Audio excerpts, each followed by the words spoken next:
Hi everyone, it's Ajanette and I am back for part 2 of your chapter 13 lecture on psychological disorders. So we're going to start by talking about anxiety disorders. As I already shared, anxiety disorders are the most common disorder that people experience. There are different types of anxiety disorders. Before we get into those, I want to differentiate between fear and anxiety. So fear, we usually have a specific cause. It's a rational cause, and anxiety can often be it can have the same physiological response as fear, but there's no clear trigger or warning sign or imminent threat or danger. And so let's talk about, so it elicits that stress response we talked about in chapter 3, but it isn't necessarily a logical response to the circumstance, so that trigger is not really warranted, or the response is not really warranted. So let's talk about the different disorders. So we have 5 major anxiety disorders: generalized anxiety disorder, panic disorder, phobias, obsessive compulsive, and then post-traumatic stress disorder. And PTSD is actually a stress disorder, but it does have some similarities to an anxiety disorder, so we'll continue to talk about it here. But first, I want to talk to you about a panic attack. So I want you to sit and think about for a second, have you ever experienced a panic attack? And if you did, what were some of the symptoms? What did it feel like? So just take a moment to think about that. And I'm looking for the biological feelings. What was your body experiencing? What were you experiencing mentally, emotionally? So students often describe panic attacks as sudden bouts of fear, and they actually can describe it like they're having a heart attack. Some express feeling chest pain. Their heart rate starts to increase excessively. They start to have respiration rates that are kind of erratic and accelerated. And then they because of that, they sometimes they can, what do you call it when you blow in a bag? Hyperventilate. So they can hyperventilate at times. They can feel the blood rushing through their veins quite often. They might feel a lot of pressure on their chest. And so because they feel like they're having a heart attack, they might actually be driven to go into the hospital and get checked out. And what happens is they do the blood test and they do an EKG and they find out their enzymes are normal and their heart rate is fine. They're not showing any irregularity in their heartbeats. It might be rapid, but it might not be showing any irregularity in the beating. And so as a result, the doctor might conclude that they just had a panic attack. And then there's some question, well, gosh, what triggered the panic attack? Was there something, really going on that I should have been afraid of? And quite often it's no. There doesn't always have to be a very clear trigger for a panic attack. They are related to stress, so when we're under high levels of stress, we are certainly more prone to having a panic attack.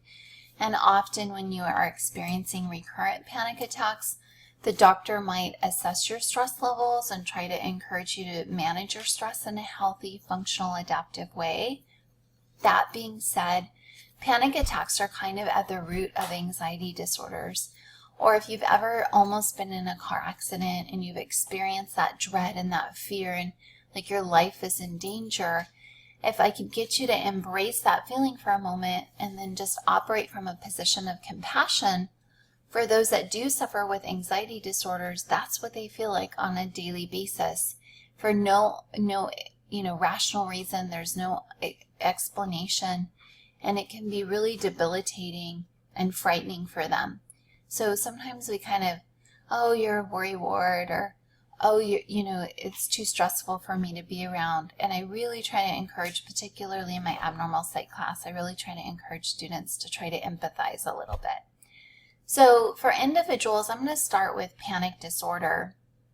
For individuals that have experienced a panic attack, they might now become afraid of having other panic attacks, particularly if they feel like they are in a vulnerable place or out in the open or in public, and they have less access to resources or support.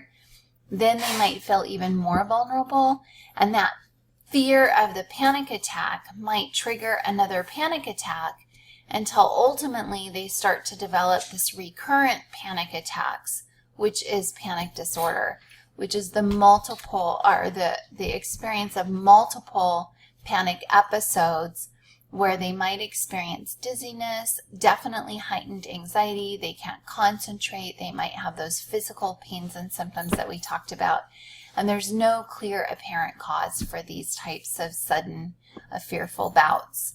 Additionally, individuals who not only start to become afraid of having a panic attack and they start to have recurring panic attacks, they might just start to become anxious in general about everything.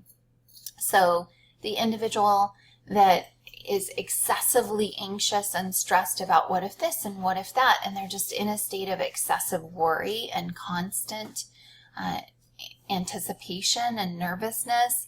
There's not any clear thing that they're worrying about. Sometimes it reaches the point where they can start worrying about their worrying, and then they worry that their worrying is abnormal, and then they worry that they might be abnormal, and so it turns into this giant snowball effect where it's not attached to any specific threat, but it just becomes very generalized, and they start to be just in a constant state of anxiety. Phobias are a little bit different in that they have a very specific trigger. So generalized anxiety, there's no clear threat. Phobia, although irrational, there's usually a specific thing that they're afraid of. So I'm going to start with specific phobias. Typically, the most common that we hear about are fear of heights, fear of spiders, fear of needles, where there's a specific object that these people are afraid of, and that's what constitutes a specific phobia. And it doesn't mean, I'm afraid of heights or I'm afraid of spiders. I would much rather have Jesse come in and kill the spider. Hell, I'll even send my little girl Kayla to go kill a spider before I'll do it. But it does not necessarily rise to the level of having a phobia. Not exactly, because if nobody's around and it's me or the spider, that spider's going to die and I'm going to take it down. So I don't really have a phobia. Where it becomes a phobia is where it becomes debilitating for you, where you're so afraid of that particular object, it might generate, just the sight of it might generate that physiological response that we've talked about. People can sometimes start breaking out in sweats when they start to see a spider on the screen, or if a spider's in the room, they literally will start to have a panic attack and they need to immediately separate themselves. That's a little bit different. Like if a spider's crawling on my body, I might freak out a little bit. But if it's in the room, I'm not really going to have, I'm not going to freak out. I'm going to be able to compose myself and deal with the situation. So I just want you to differentiate between a fear and a phobia. Fears are kind of normal, instinctive, adaptive responses, but phobias are now irrational fears that interfere with your functioning, have biological and physiological responses to that object that can definitely hinder you. Some people who are afraid of heights might avoid a job interview where they have to go on an elevator, they have to go in it up the stairs. If they know that they're going to be in an elevated floor, then they'll avoid the interview. That's problematic because now that fear and phobia is interfering with their ability to achieve their goals. A social phobia isn't toward a specific object. It's really about being afraid of the social judgment and embarrassment that you might experience in social situations. So fear of public speaking is often the most common social phobia, where people are afraid that they're going to say something wrong, they're going to stumble over their words, they're going to embarrass themselves, and they're afraid of that shame and humiliation. Some other common social phobias include fear of eating in front of people. Some people are really afraid of eating or kind of making a fool of themselves when they're eating or spilling things on them. I spill things on myself all the time, so I'm fortunate because as you get older, you just become less and less vulnerable, I guess, to embarrassment. You just really don't care.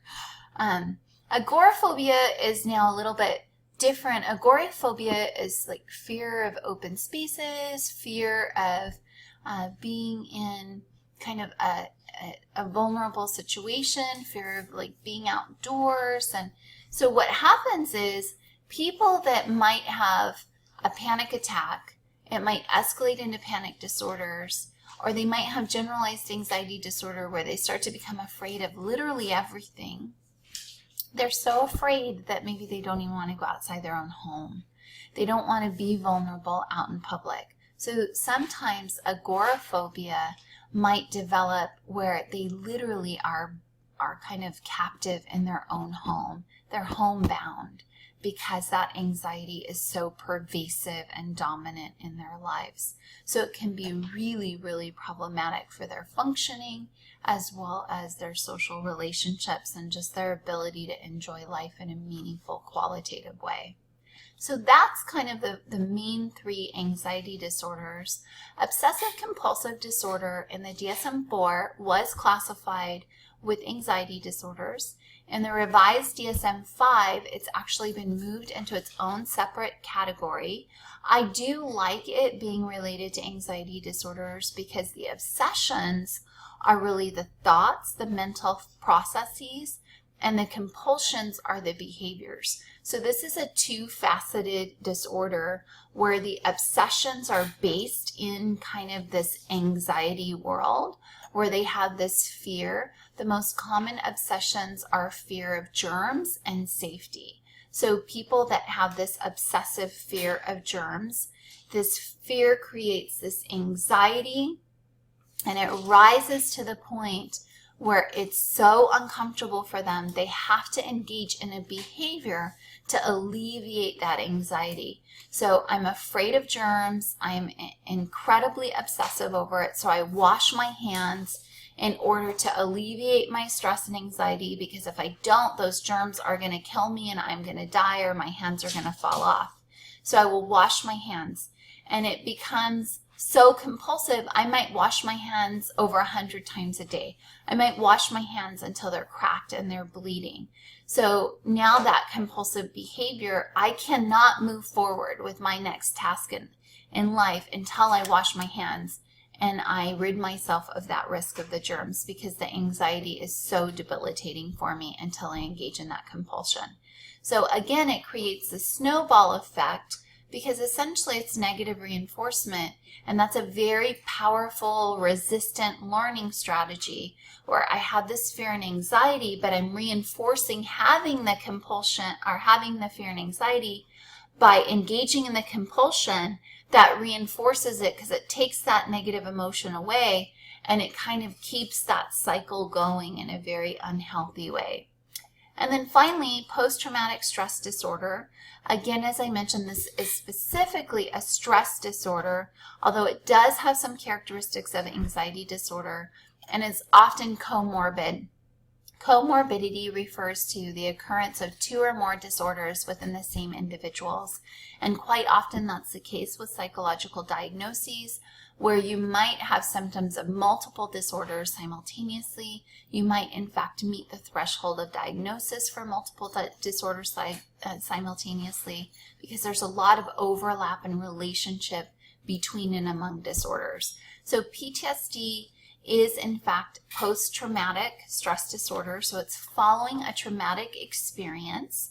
We know that children are more vulnerable. So the younger you are after experiencing a traumatic incident, the more vulnerable you are to PTSD. And although men experience more traumatic exposure, women are more likely to develop PTSD. Assuming there's 50 men and 50 women exposed to a trauma, there's going to be a greater percentage of women developing PTSD than men. And that's just generally true of anxiety disorders, where we know women experience them at higher rates than men. So with PTSD, they experience flashbacks where they're reliving it. They have that anxiety and stress response. They experience nightmares, insomnia, depression, social withdrawal, irritability, agitation, hypervigilance, where they're constantly on alert, and they really have to relive that traumatic experience over and over and over again. So it can be really debilitating. Motor vehicle accidents are the #1 cause of PTSD in the United States, and for women, the second leading cause is sexual assault. So it's not just for the stereotypical soldier. Okay, I'll be back.